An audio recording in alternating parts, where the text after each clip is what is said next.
নমস্কার, গল্প শ্রবণ চ্যানেলে সবাইকে স্বাগতম। আমার আজকের নিবেদন শিবরাম চক্রবর্তীর লেখা গল্প এক ভুতুড়ে কাণ্ড। ভূত বলে কিছু আছে, যদি থাকে তো তিনি আমাকে কখনো দেখা দেননি। তার দয়া এবং আমার ধন্যবাদ। কৃপা করে দর্শন দিলে আমি তাকে দেখতে পারতাম কিনা সন্দেহ। ভূতের রূপগুণে আমার কোনো মোহ নেই। তাছাড়া আমার হার্ট খুব উইক, আর শুনেছি যে ওরা ভারী উইকেড।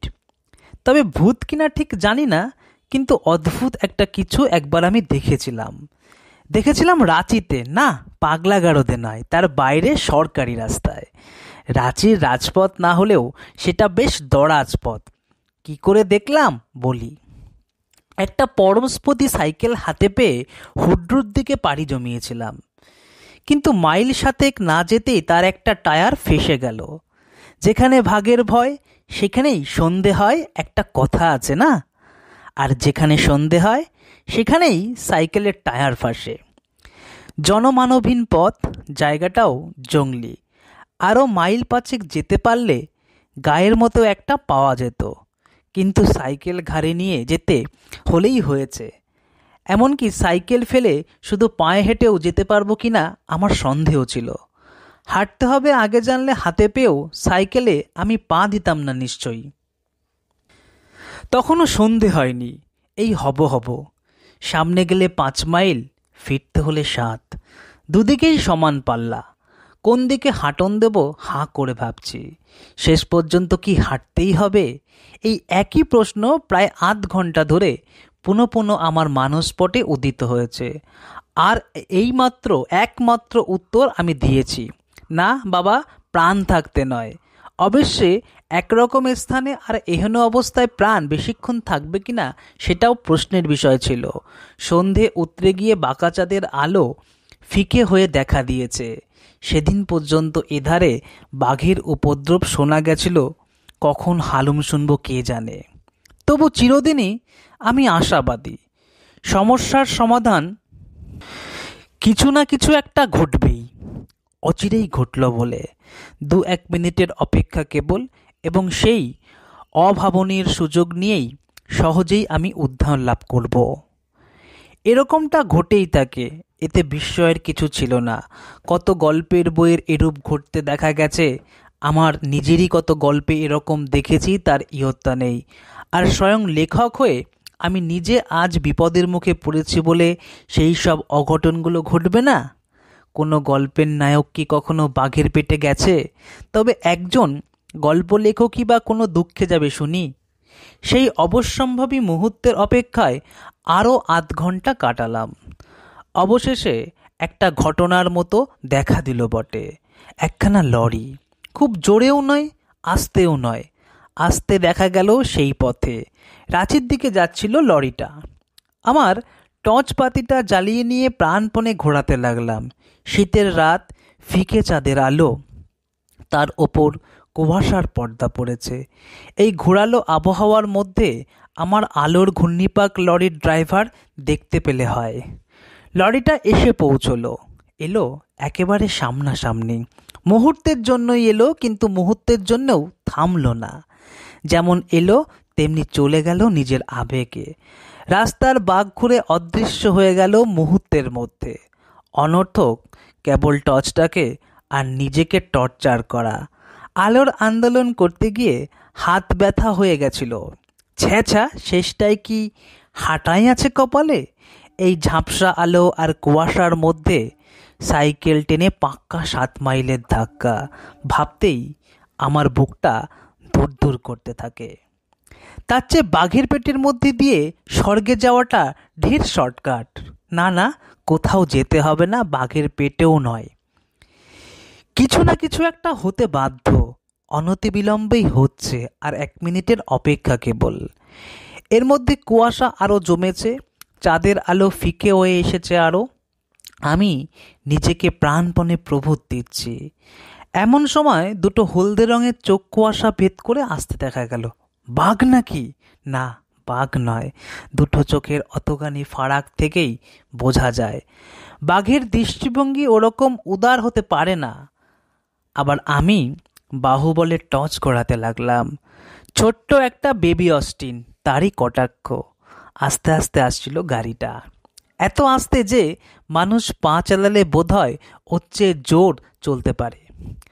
আস্তে আস্তে গাড়িটা আমার সামনে এসে পড়ল। আমি হাঁকলাম, এই! কিন্তু গাড়িটার থামবার কোনো লক্ষণ নেই। তেমনি মন্থর গতিতে গড়িয়ে চলতে লাগলো গাড়িটা।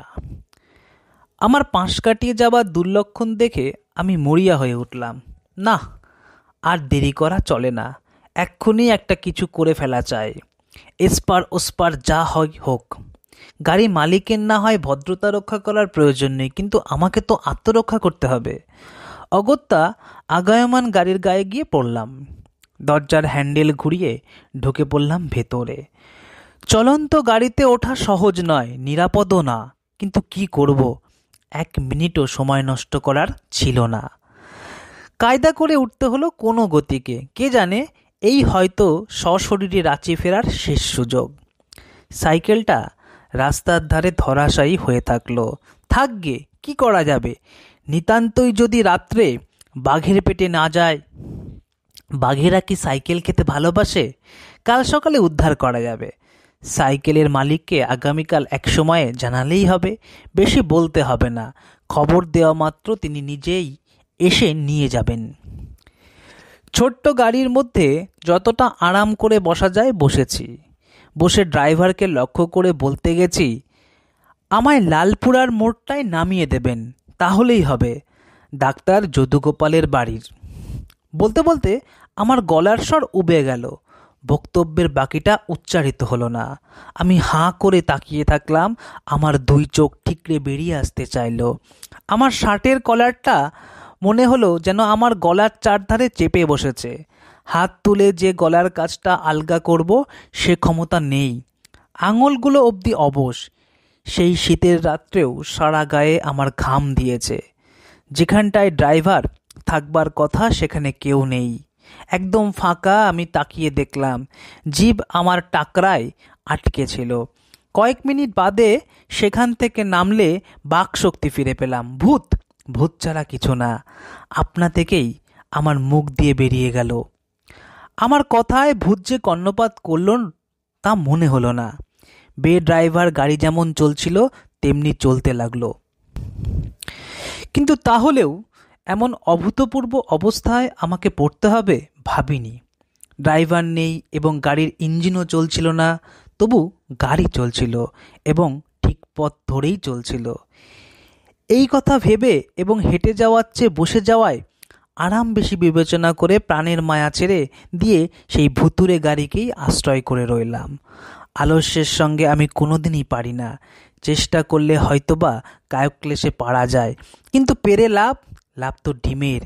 চিরকালের মতো এবারও আমার আলস্যই জয়ী হলো শেষটায়। ঘন্টা 2 পরে গাড়িটা একটা লেভেল ক্রসিংয়ের মুখে পৌঁছেছে। ক্রসিংয়ের গেট পেরিয়ে যখন প্রায় লাইনের সম্মুখে এসে পড়েছি তখন হুঁশ হলো আমার। হুস হুস করে তেড়ে আসছিল একটা আওয়াজ। রেলগাড়ির আগমনী কানে আসতেই আমি চমকে উঠলাম। আপ কিংবা ডাউন একটা গাড়ি এসে পড়ল বলে অদূরে তার ইঞ্জিনের আলো দেখা দিয়েছে, কিন্তু আমার গাড়ির থামবার কোনো উৎসাহ নেই। বিনে ভাড়ায় গাড়ি চেপে চলেছি বলে কি অদৃশ্য ভূত আমায় টেনে নিজের দল ভারী করতে চায় নাকি? নিঃশব্দ রাত্রেই শান্তিভঙ্গ করে গম গম করতে করতে ছুটে আসছিল ট্রেনটা, তার জ্বলন্ত চোখে মৃত্যুদূতের হাতছানি। আমার গাড়ির হাতলটা কোথায়? এক্ষুনি নেমে পড়া দরকার, আরেক মুহূর্তে দেরি হলেই হয়েছে। কোনো রকমে দরজা খুলে তো বেরিয়েছি, আমিও নেমেছি আর আমার গাড়িও থেমেছে, আর সঙ্গে সঙ্গে সামনে দিয়ে রেলগাড়িটাও গর্জন করতে করতে বেরিয়ে গেছে। কয়েক মুহূর্তের জন্য আমার সম্বিত ছিল না। হুস হুস করে ট্রেনটা চলে যাবার পর আমার হুঁশ হলো, না, মারা যায়নি। হুঁশিয়ার হয়ে দেখলাম জলজান্ত রয়েছি এখনও, এবং মোটর গাড়িটাও চুরমার হয়নি। আমার পাশেই ছবির মতন দাঁড়িয়ে। আমার এবং মোটরটার টিকে থাকা একটা চূড়ান্ত রহস্য মনে হচ্ছে।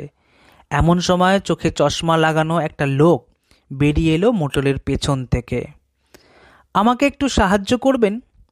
এগিয়ে এসে বললেন ভদ্রলোক। দয়া করে যদি আমার গাড়িটা একটু ঠেলে দেন মশাই। 8 মাইল দূরে গাড়িটার কল বিগড়েছে, সেখান থেকেই একলাই এটাকে ঠেলতে ঠেলতে আসছি। সারা পথে একজনকেও পেলাম না যে আমার সঙ্গে হাত লাগায়। যদি একটু আমার সঙ্গে হাত লাগান, লাইনটা পেরিয়েই আমার বাড়ি, একটু গেলেই ওই যে দেখা যাচ্ছে আর 1 মিনিটের রাস্তা। ধন্যবাদ। সমাপ্ত।